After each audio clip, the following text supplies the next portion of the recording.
And welcome to the Mrs. V Night Shift. I'm Scarlett Zola Vesper, Mrs. V, and here we are. It's Monday, the 11th of September, and I've been away from you for a week. So I just wanted to firstly say welcome, and also just talk about the day. Now, the day is actually the week, and I'm very excited because on Thursday I held the first Mrs. V shift event, and it was amazing. It was really, I myself had a shift, as I know so many did in the room, and it was a really loving, authentic, informative space, and I was just absolutely thrilled. I could not move a muscle. The next 3 days I was absolutely exhausted. But I was so happy in my heart about how it turned out. And I think it really showed me that people really need and are kind of open to wanting to have real conversations and authentic conversations about real subjects. And yeah, it was truly incredible. So sorry I missed out last week, but I just couldn't do everything. So I'm back on deck this week. And yeah, so I want to talk about the event and what happened for me on it and my shift that I had. So I guess firstly, let's talk about Dear Mrs. V, which was one of the things that came up is how do you, because someone said to me, how do you not have any questions? Because I didn't have any questions written down. I had 30 speakers, and I knew I read out who they are and what they're about, but I didn't ask any questions written down. And the answer I gave is that sometimes it's just really nice to let it organically evolve, and I really trust that the right answer comes up and the right question for me. So because I've done a lot of interviewing behind camera as a director and now in front of camera, I really love being able to hold the space for the person and just let what flows come out. And I think I've just had a lot of practice with that too. And I just kind of think about the audience too, because sometimes we want to move it to another place, or I can feel it's time to change the conversation. But it really is really lovely letting it flow in the direction that is going to kind of feel organic and interesting. So yes, that's my answer to that one. Okay, next is the shift.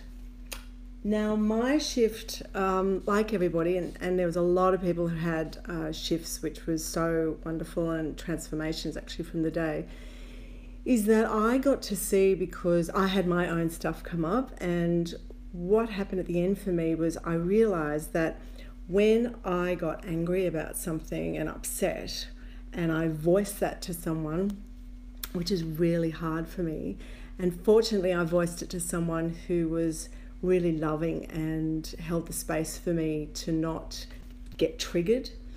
And it was such a beautiful moment, because I realized that I can actually express myself without losing someone's love. Like, I can actually say it and still be loved.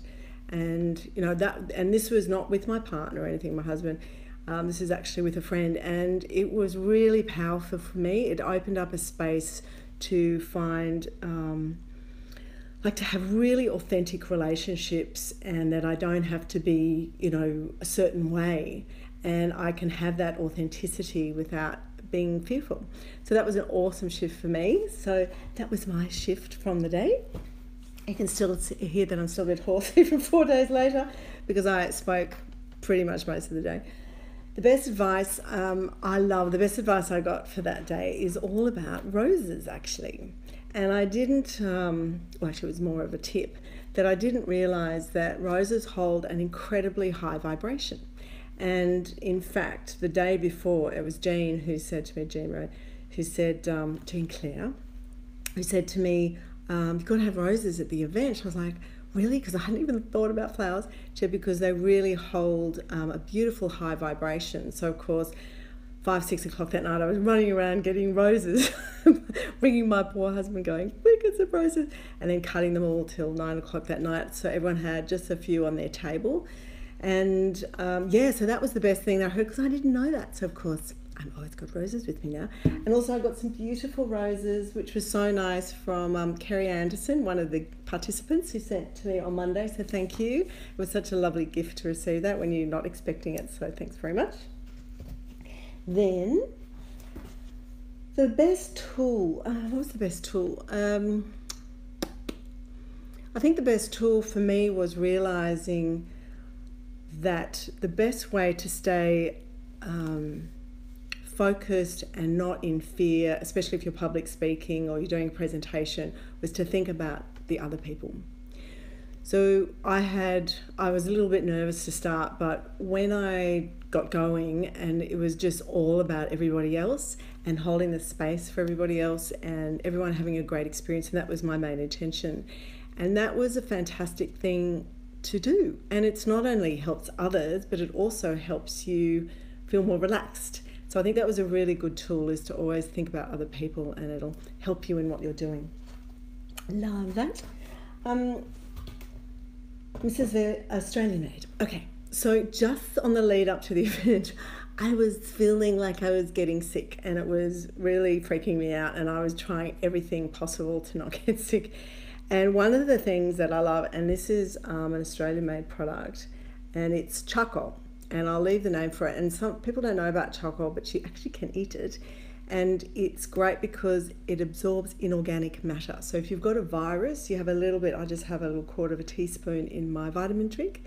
And it's great because it just gets rid of viruses. You don't take it all the time. I actually do, but I think because I'm under the care of a naturopath, so I take it a lot of the time. But that is an Australian made product, so advice, very good. Charcoal, it's in powder form, gets on everything. It's much to my darling husband's nightmare of cleaning up, it's on everything. Then we have the Nightcap. For me, it's interesting because I haven't drunk for 6 months alcohol, and I had one glass at the event because I thought I have to have a glass of champagne, and then I had a migraine for 2 days. So I think for me, I've learned that my Nightcap is definitely staying with tea and with water, because I just didn't realize. I think the cleaner you get, I just had such a quick response from my liver as nougat, and I love the idea of it, which is so annoying. So I think I'll just do like mocktails or something around that. But anyway, that's now my Nightcap is definitely tea. Now we're going to pull a card. Affirmation cards. Everyone got little cards in their gift bags, which was so cute.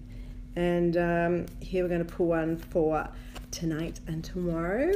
It'll be interesting to see what we get. Let's have a little look.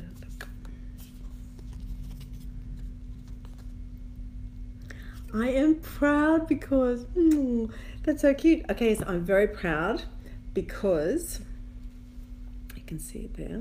Yeah, I'll just drop it down a bit. And I'm proud because I actually did it. I actually made the event happen. It was a vision and an inspiration, and I am proud of myself. I'm proud because I manifested something that I dreamt about, and yeah, I'm proud for that. So for you, think about what has been something that you've done in the last few days that you should be proud about. There's so many things we should be proud about. Getting up in the morning, looking after our kids, making someone happy, making them breakfast, helping people. So I'm sure there's many reasons to be proud.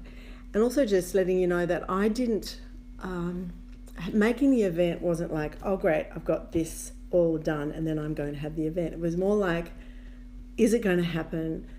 I'm going to invest time and money, and I'm going to trust that it's going to happen. So it's always a leap of faith. And I think I'm proud most because I trusted my intuition, and my vision was really clear. I had no doubt it would be a great day. And I say that with hand on heart, not because it's going to be a great day, but I knew it was something that everybody needed so much, is to be in that really vulnerable, forgiving, loving space. So I knew that. So, other bits around it I was a little bit nervous about, but it all came together. So I'm proud that that happened. And so that's what you're doing, stuff, and you're taking a risk and kind of believing in yourself. You should definitely pat yourself on the back. Okay, so lastly, good night. Lots of love and sparkle from me, and very excited. We're actually with Henry Roth tomorrow night again. my favourite. We had a little bit of sound issues last time, so I just wanted any excuse to have him back. So we're going over to a friend's place and going to interview him tomorrow. So that will be Henry, and we've got some other great guests during the week. Thursday night, actually, we've got all the team, 15 of us, at a restaurant pub. So we're going to go live from there on that night and talk to everyone about their experience. So please watch this week. Have a great night's sleep. Big breaths, beautiful dreams, and think about what sort of day you want tomorrow. Make that happen. Good night, love and sparkle.